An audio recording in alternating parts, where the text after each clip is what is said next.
If your orchid looks like this, stop watering. This is not dehydration. It is stem rot. If the rot reaches the crown or upper leaves, recovery is unlikely within days.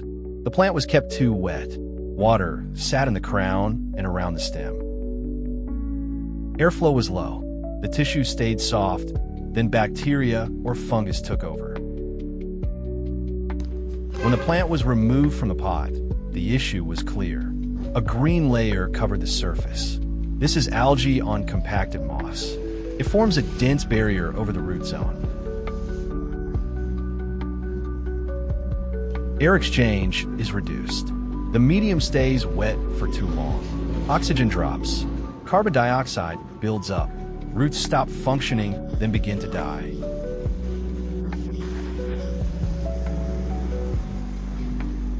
Work slowly. Peel the potting medium away in small sections. Do not pull the roots out by force. If the moss is compacted, loosen it first, then separate it.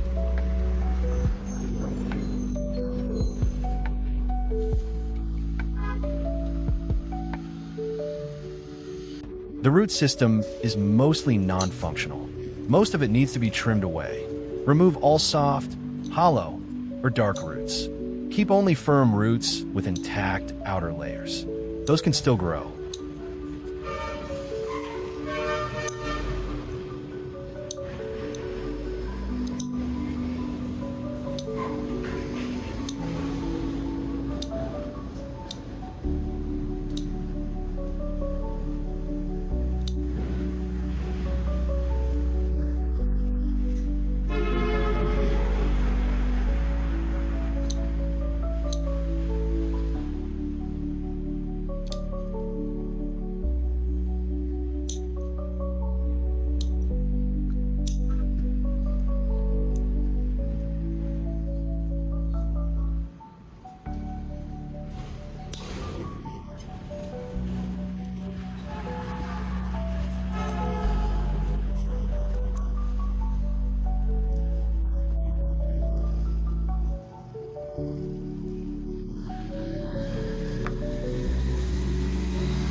A flower spike can be used for propagation, but only in specific cases.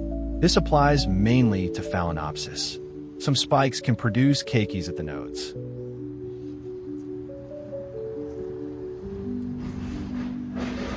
Most spikes will not. If the plant is stressed or has root rot, do not try to propagate from the spike. Keep the plant focused on recovery. Propagation at this stage reduces its chances of survival.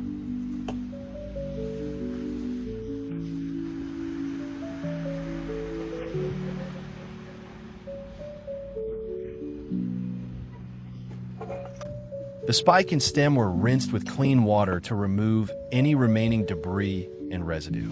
This clears loose organic material and reduces surface contamination. Do not soak the plant. A brief rinse is enough. Avoid letting water sit in the crown or between leaves.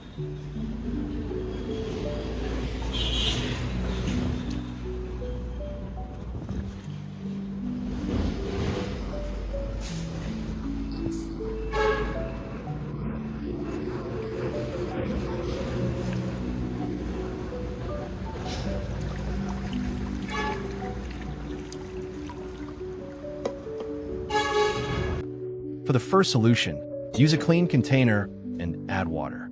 Keep it at room temperature. Do not use hot or cold water, as that stresses the plant.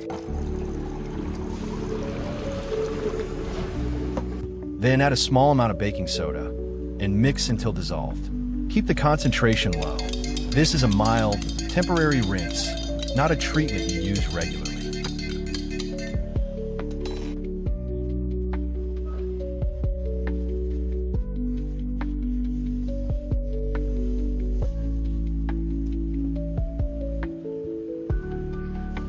Place the stem and spike in a small container.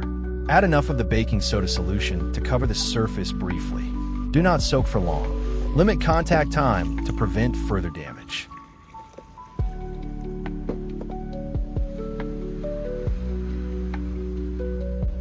The moss will be soaked in the same baking soda solution for a few hours.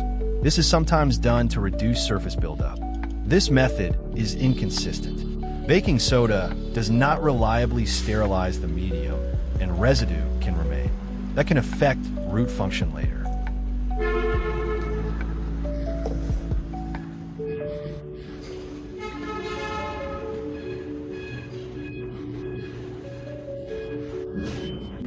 While waiting, another solution was prepared using ginger.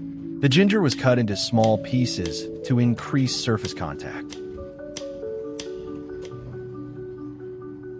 This method is sometimes used as a mild antimicrobial rinse.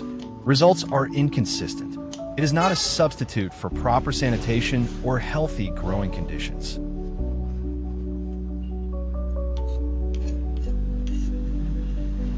Place the cut ginger pieces into a clean container. Spread them evenly to allow better extraction. Then add a small amount of uncooked rice to the container.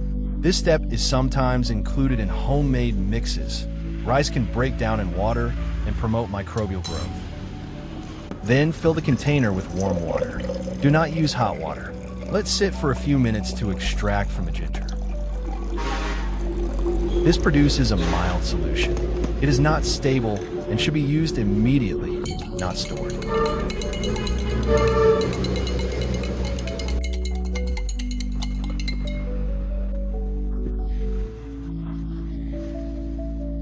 After about 10 minutes, remove the stem and spike from the solution.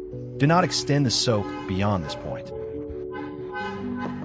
Place them in a clean, dry area with good airflow. Let all surfaces dry completely before handling or repotting.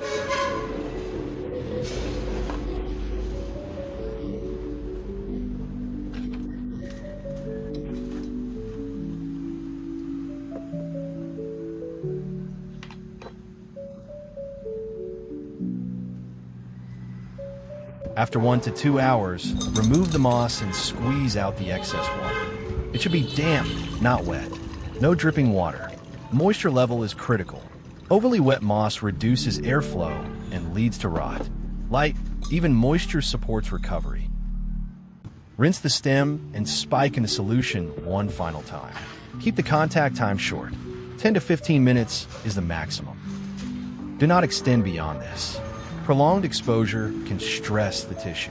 After rinsing, remove the plant and allow it to dry completely. Rinse the stem and spike in the solution one final time. Keep the contact time short. 10 to 15 minutes is the maximum. Do not extend beyond this. Prolonged exposure can stress the tissue. After rinsing, remove the plant and allow it to dry completely.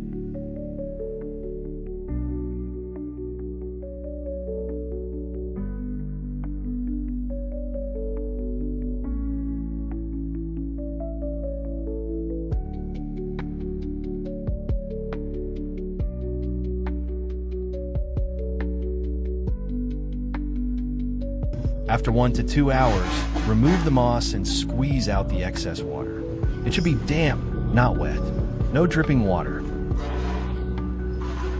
Moisture level is critical. Overly wet moss reduces airflow and leads to rot. Light, even moisture supports recovery.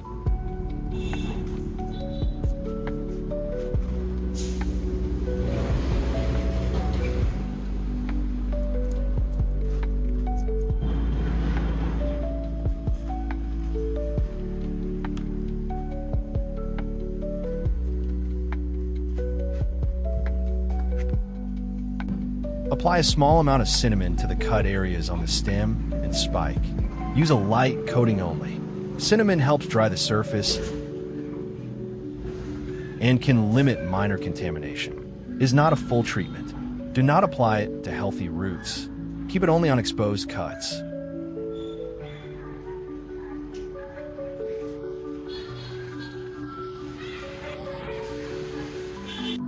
Now use the prepared moss to set up a temporary enclosure. Place it into a plastic container with drainage holes. Keep the moss loose, not compacted, to maintain airflow. Position the stem and spike on top of the moss. Do not bury them. Keep contact light so the surface stays dry. This acts as a controlled environment with stable humidity. It supports recovery, but must stay ventilated. Fully sealed containers increase the risk of rot.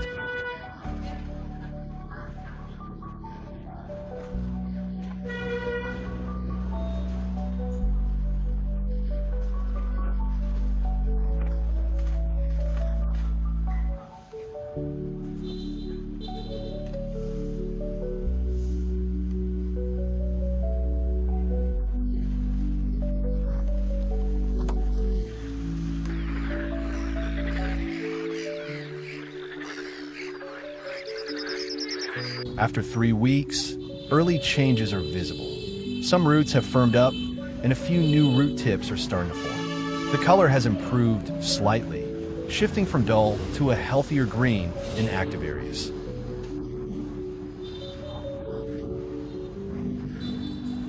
The leaves remain stable. No further yellowing or collapse is visible, which indicates the rot has been contained. The stem also shows no new soft spots. However, not all roots recovered. Several remain inactive and did not improve. A few sections have fully dried and will not regrow. Overall, the plant is stabilizing but not fully recovered. Growth is slow, and continued control of moisture and airflow is still required.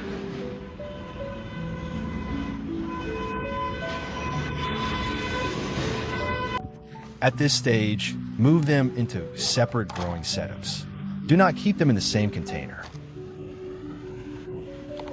Each plant should go into its own pot with good drainage. Use a coarse pine bark mix to maintain airflow around the roots.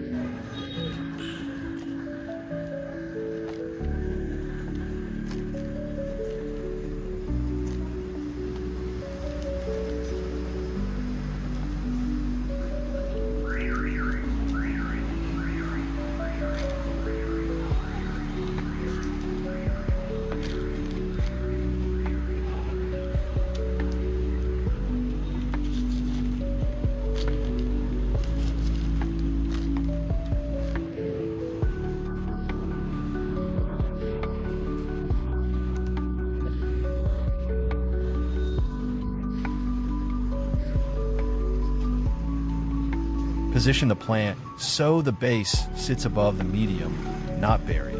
Keep the bark loose. Do not pack it down. This setup improves oxygen flow and reduces the risk of rot returning.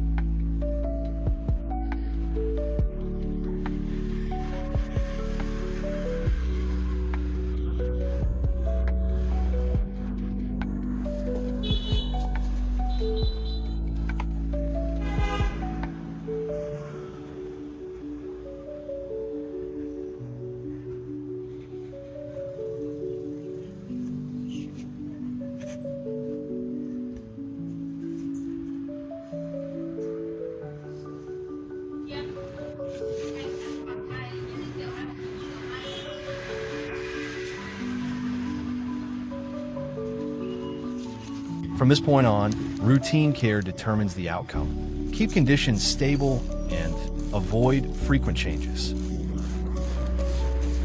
Water only when the medium approaches dry. Do not keep it constantly wet. Maintain good airflow and indirect light. Avoid water sitting on the crown or stem. Growth will be gradual. New roots and leaves are the main indicators of recovery. Old damage will not reverse. Consistency matters more than intervention at this stage.